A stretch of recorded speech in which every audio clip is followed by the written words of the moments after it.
Dear friends, അപ്പോൾ വളരെ ശോചനീയമായ ഒരു കാഴ്ചയാണ് ഇപ്പോൾ കാണാൻ പോകുന്നത്. നിങ്ങൾ ഒരു പുലിക്കുട്ടി അതോ തിരമാലയിൽപ്പെട്ട് തീരത്തടിഞ്ഞു.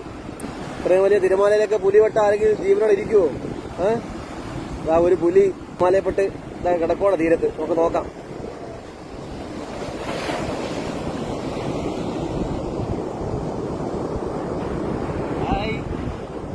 അടിക്കോ?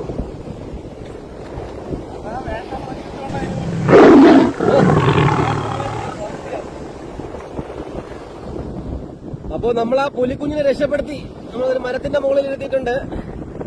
അപ്പൊ ആ മരത്തില് ഇരിക്കുകയാണെങ്കിൽ തിരമാലയിൽ പെടത്തില്ല. അപ്പൊ ഇതിന്റെ ഫണ്ണായിട്ട് എടുത്താൽ മതി. പ്രിയ പ്രേക്ഷകരെ, കൂട്ടുകാരെ, പൊങ്കാലയിടരുത്. Just for fun. ഇത് ആരൊക്കെയോ കളിപ്പാട്ടമായിട്ട് ഉപയോഗിച്ച ഒരു പുലിക്കുട്ടിയാണ്. നമുക്കറിയാമല്ലോ, മഴവെള്ളവും കെടുതിയും ഉരുൾപൊട്ടലും ഒത്തിരിയേറെ കഷ്ടങ്ങൾ കേരളം സംസ്ഥാനം അനുഭവിച്ചുകൊണ്ടിരിക്കുകയാണ്. അപ്പൊ മറ്റുള്ളവര് വളരെ കെയർലെസ് ആയിട്ട് അവിടെ ചപ്പുചവറുകൾ പുഴയിലേക്ക് എടുത്ത് വലിച്ചെറിയുന്നതിന്റെ ഒരു ഫലമാണിത്. ചവറ് ഇതിനു മുമ്പുള്ള പല വീഡിയോകൾ ചവറിന്റെ വീഡിയോകൾ കണ്ടിട്ടുണ്ട്. കാരണം ഒത്തിരിയേറെ മാലിന്യങ്ങളാണ് തള്ളിവിടുന്നത്.